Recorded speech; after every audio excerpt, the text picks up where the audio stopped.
ప్రతి 3 ఏళ్లకు ఒకసారి వచ్చే అధిక మాసం కేవలం క్యాలెండర్లో అదనపు నెల మాత్రమే కాదు, అది సాక్షాత్తు శ్రీమన్నారాయణుడు ప్రసాదించిన ఒక ఆధ్యాత్మిక వరప్రసాదం కూడా. 2026లో మే 17 నుంచి జూన్ 15 వరకు వచ్చే ఈ పురుషోత్తమ మాసం సౌర చంద్ర గమనాల మధ్య ఉండే ఆ 11 రోజుల వ్యత్యాసాన్ని సరిచేసే ఒక అద్భుత ఖగోళ ప్రక్రియ.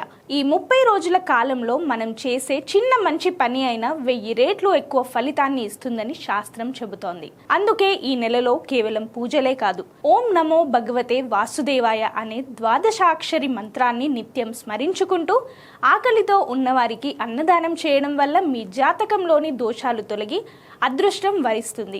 మనలోని కోపం, అసూయ వంటి చెడు అలవాట్లను వదిలిపెట్టి వ్యక్తిత్వాన్ని ప్రక్షాళన చేసుకోవడానికి ఇదొక మంచి అవకాశం.